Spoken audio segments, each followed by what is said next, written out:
जी। आज मैं राज्यसभा सांसद राघव चड्ढा जी से कुछ सवाल पूछना चाहती हूँ। राघव जी, आप बीजेपी से इतना डरते क्यों? आप बीजेपी से सवाल उठाने से डरते क्यों हैं? आप मोदी जी से सवाल उठाने से डरते क्यों हैं?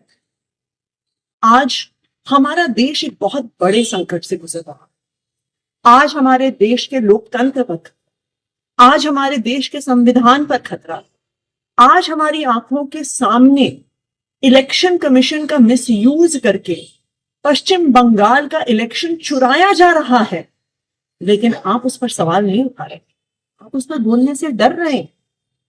हम सबने देखा किस तरह से दिल्ली में गलत तरीके से वोट काटे गए, बीजेपी के कार्यकर्ताओं ने गलत तरीके से वोट बनाए और बीजेपी इलेक्शन चुरा के ले गई। और आज वेस्ट बंगाल में यही हो रहा है। आज इलेक्शन कमीशन का मिसयूज हो रहा है, लेकिन जब तृणमूल कांग्रेस और पूरी ऑपोजिशन इलेक्शन कमीशन के खिलाफ इंपीचमेंट मोशन लेकर आती है, तो आप उस पर साइन करने से मना कर देते हैं। आपने क्या एक बार भी संसद में पश्चिम बंगाल में हो रहे लोकतंत्र पर हमले पर सवाल उठाए, वोटर डिलीशन पर सवाल उठाए, गलत तरीके से बनते हुए वोट पर सवाल उठाए? क्यों नहीं उठाए?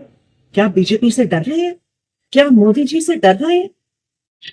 आज देश के सामने, देश के आम आदमी के सामने सबसे बड़ा संकट एलपीजी गैस सिलेंडर का है। आप तो बड़े आदमी हैं, राज्यसभा के सांसद हैं, हो सकता है आपको दिक्कत ना आती, लेकिन एक आम परिवार, एक छोटे से मकान में रहने वाला, एक कच्ची कॉलोनी में रहने वाला एक गैस सिलेंडर के कनेक्शन के परिवार को आज अपने बच्चों के लिए खाना बनाने में दिक्कत हुई।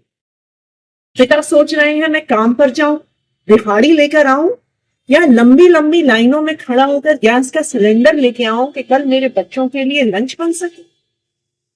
जब आम आदमी पार्टी ने पंजाब में, दिल्ली विधानसभा में सिलेंडर का सवाल उठाया, जब आम आदमी पार्टी के सांसदों ने एलपीजी सिलेंडर का मुद्दा उठाया, और आपको जब एलपीजी के मुद्दे पर बोलने के लिए कहा गया, तो आप चुप रह गए। आप मोदी जी से डर गए क्या? आज इस देश में हर इंसान को यह तय करना होगा कि क्या वो मोदी जी के साथ है या वो संविधान के साथ है, लोकतंत्र के साथ। मुझे याद आ रहा है जब अरविंद केजरीवाल जी गिरफ्तार हुए थे, हम सब सड़कों पे खड़े होकर लड़ रहे थे, पुलिस हम पे लाठियां चढ़ा रही थी, हमें घसीट घसीट कर पकड़ कर लेके जा रही थी। दिल्ली के अलग अलग थानों में, कहीं